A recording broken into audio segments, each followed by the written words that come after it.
Hi, welcome to Awakening Soul Truth.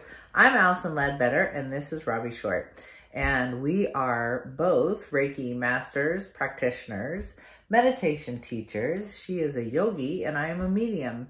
And we come together to talk about deep spiritual conversations. And they are abounds. Who's shifting in this group? Last week was a lot because we had the full moon in Aquarius and a lot of the planets are going into tense relationships or placements. So what have you been noticed coming up for you?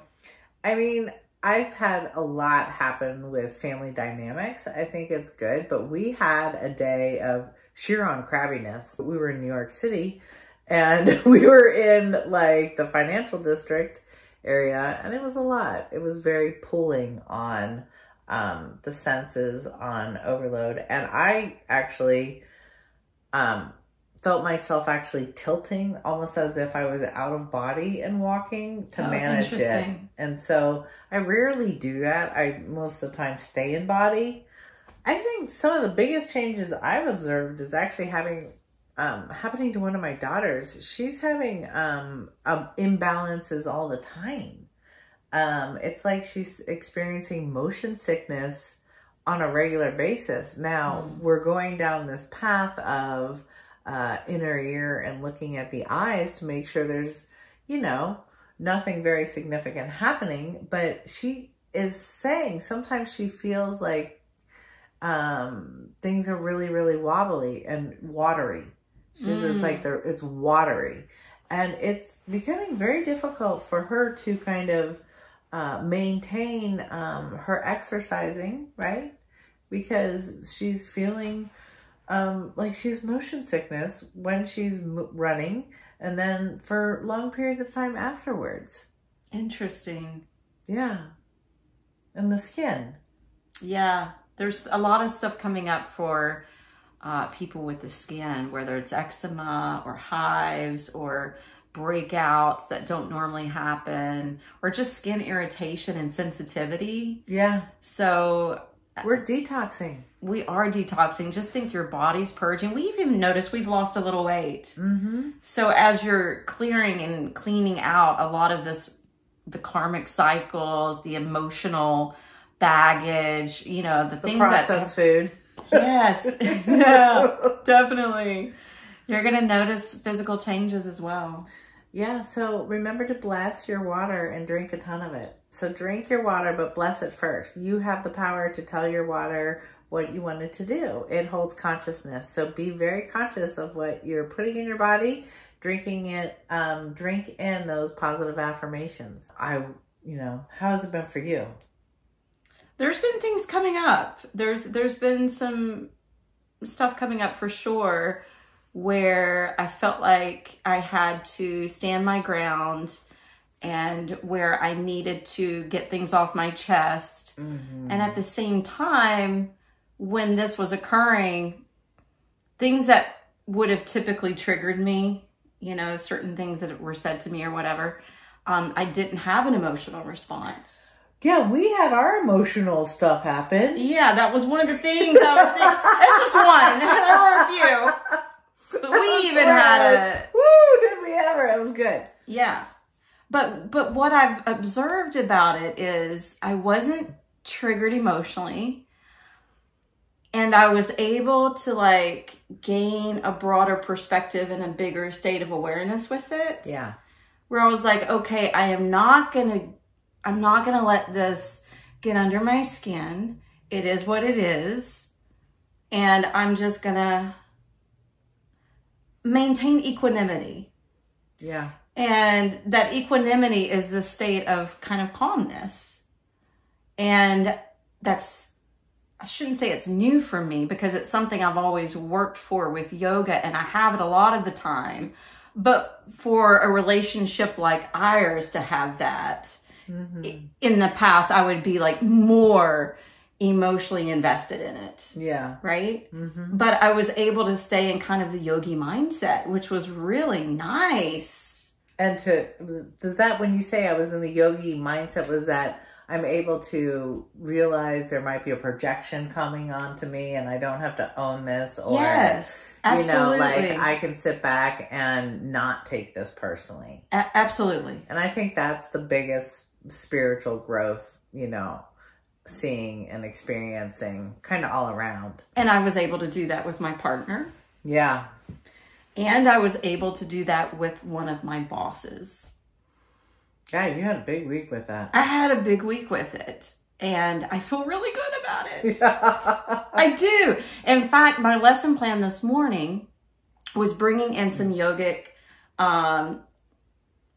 philosophy from the Yoga Sutras. Patanjali wrote the Yoga Sutras. There's like 4 chapters to it. It's an easy read, but it's kind of a cryptic read too.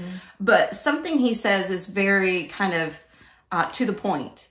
And he said, when it concerns relationships, be happy for those who are happy.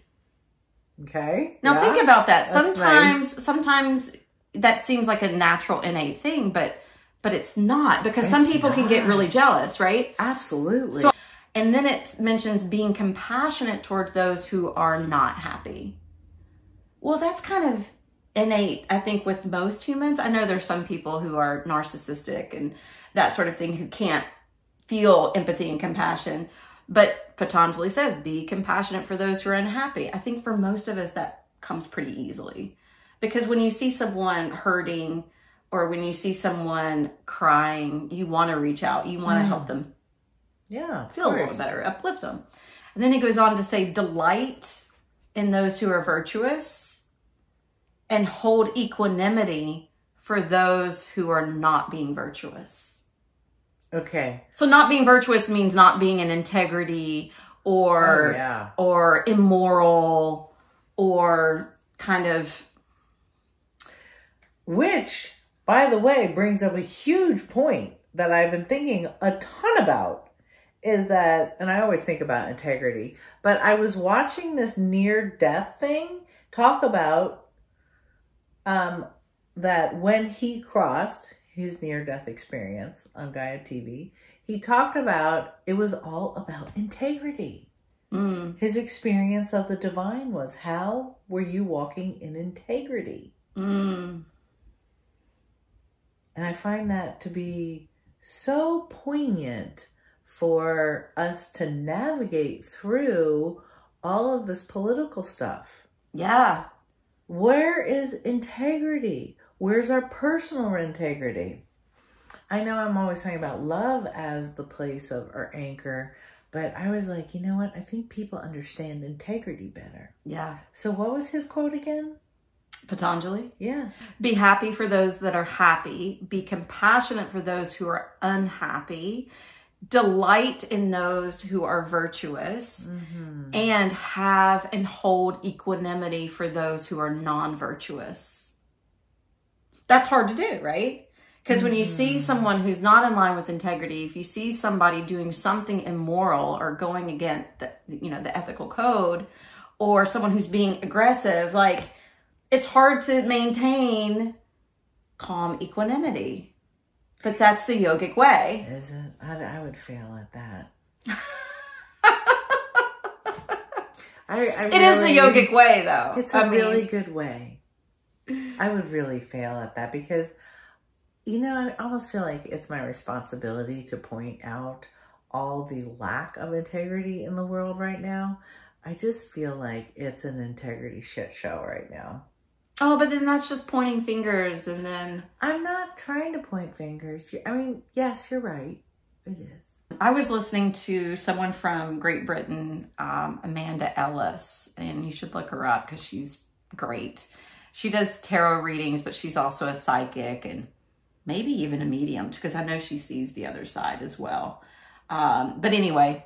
It all goes hand in hand. Yeah. She was talking about everyone needing to clear the medulla oblongata. This is the soft, if you put your fingers at the base of your skull, that little soft indented groove at the top of your neck, that's the medulla oblongata. And the reason why this topic excited me is because I've only heard about this in yoga. Oh. And specifically in my initial yoga teacher training, which was through the lineage of Paramahansa Yogananda. And the yogis called this indented spot here the mouth of God. And they call it the mouth of God because they believe it to be an energetic portal where life force energy can actually enter into the body this way. But if you look up the process of a fetus growing into a baby inside the womb, one of the first layers of creation is the brain and the spinal cord. And so this medulla oblongata here is where the brainstem and the spinal cord meet. Wow. It's the crossover point for where the left side of the brain controls the right side of the body, where the right side of the brain controls the left side of the body. Oh, it happens that low? That's the crossover point. Learning something. It's the part of the brain that operates the respiratory system, that governs our circulation, how much oxygen is within our blood flow, our heart rate, breath rate, our digestive organs and how they function. It even governs a sneeze, a cough, the gag reflex, vomiting, things like that. This is also the place where the vagus nerve that we talk about a lot travels, and it eventually goes down into the abdominal region. But that's a major nerve in the body. So this is an important place. And when I was in yoga teacher training, we did what was called superconscious living exercises or energization exercises. Now, Yogananda would explain the reason why you do energization exercises is to magnetize your energy and to I think last time we spoke, we talked about the Ida, the Pingula, and the Sushumna channel becoming magnetized. And he says, if you magnetize the Sushumna channel, that's what gives you that feeling of equanimity. That's going to give you the equanimity. Oh, cool. That's going to give you the harmony, the balance, the peace that passeth all understanding, right? That's cool. Well, the Sushumna channel is the central channel. And it aligns the chakras as well. So when all this is at play, it's about bringing that energy up so that you are building your consciousness. Yeah. Elevating your consciousness. Yeah. And there was something you read earlier about the Medulla Oblongata from the spiritual aspect. And it was saying didn't it say this is the gateway to super consciousness? Yes, it's that link or that connection that our consciousness merges with maybe the spiritual consciousness, the larger consciousness that surrounds us. I will have to say that I heard a long time ago that prayer, the reason why we bend our heads forward is to expose that region. And that... that's so cool! Yeah, yeah. I will also tell you that when I see energies attached to beings, they can attach in two spots. One is in the solar plexus, and the other one is right there. Right? We had a good friend. Remember we walked in and she had gotten some bad news and she was in a medical doctor's office? Yeah. That's where it attaches. What? So... That's where I was sensing the gargoyle. Yeah.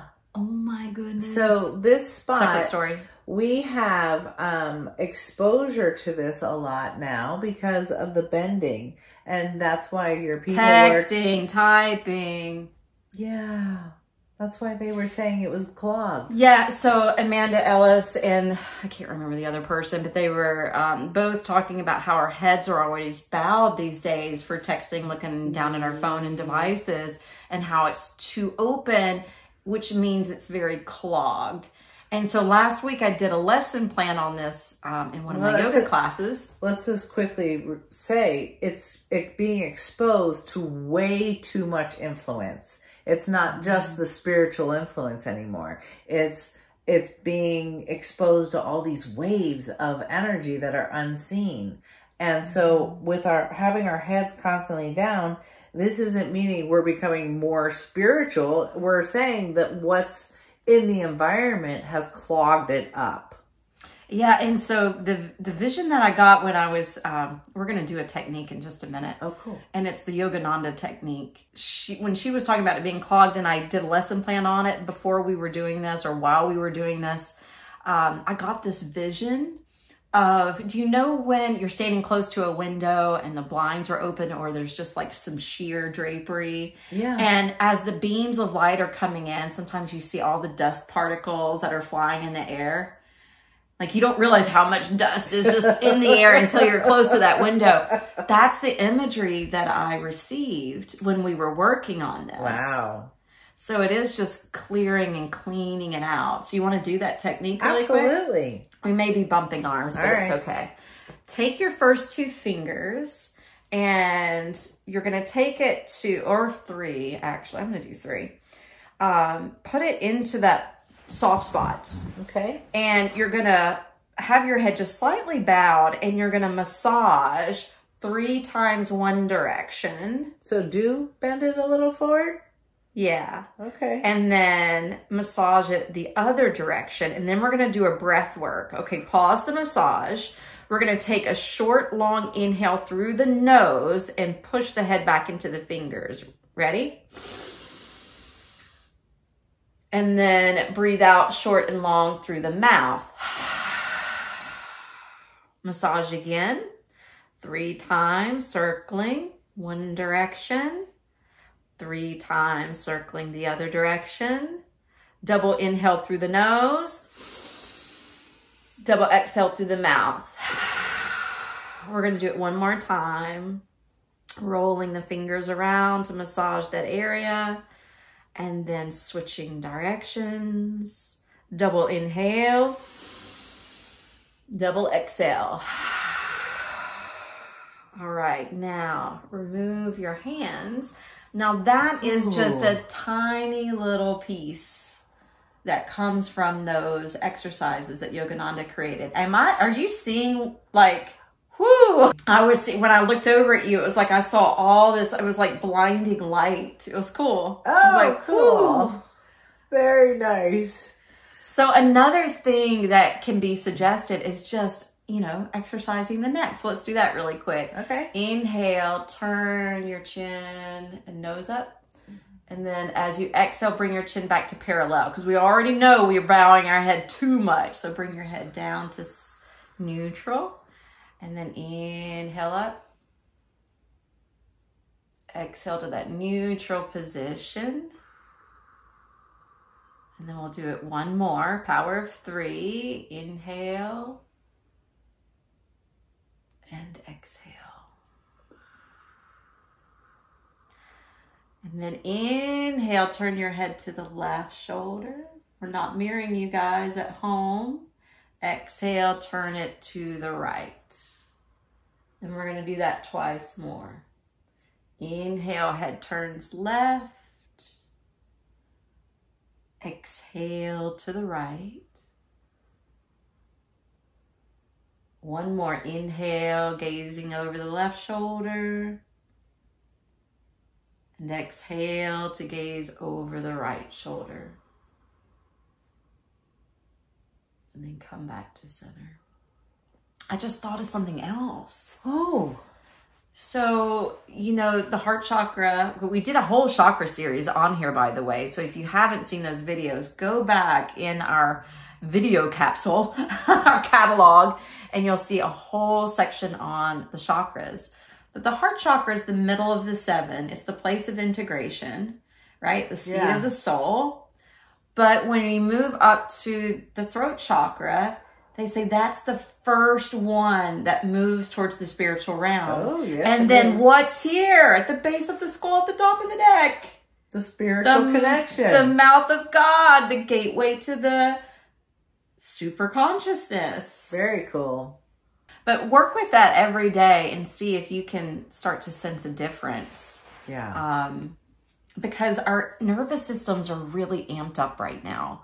And with these planetary placements and Last week was the first supermoon of 4 in a row. August, September, October, and November. So as things amp up around you, or as your anxiety increases, this could be an important place to, you know, to focus on and to work with the neck and to make sure you're not always hanging the head down. I love the approach of being super gentle with yourself over the next, you know, 5 to 6 months. Yeah. That is the only way for me personally to really survive all this. People's energy is just on edge. Yeah. I mean, I have 2 dogs at home, and one of my dogs is way more needy than ever before. Yeah. However, you may find your pets being a little needier because they sense what's coming. You know, they can sense the energy too. And I'm like, oh yeah, my dog is so super needy. It's so ridiculous. True. That's so true. So be patient with your animals too. Patient with your animals, patient with yourself. The last kind of news that we see in this changing of the energy is that the Aurora Borealis had a new color in it. Orange. Orange showed up in the Aurora Borealis. Now they have a huge scientific explanation for it, which is great. Great. Go read that. But I'm just excited that to me it means new evidence of new energy. Yeah, because typically it's like purple and green, right? Yes. Green, yellows, blues. There's not red, and now this orange color that came through. And so I think that it's just, you know, call me corny, but more evidence that we are shifting into a higher and new vibration. And I think we got to take what we can get to prove to everybody that you really are awakening. We really are on this path. So we hope you're doing well. Do the practices, do the neck turns, do the massage to the Medulla Oblongata, do breath work daily, try to sit and meditate, work with your affirmations, try to implement all the tools to maintain, I'm going back to that word, equanimity. Equanimity. The word of the day. Equanimity. Thank you for joining us. Namaste. Namaste.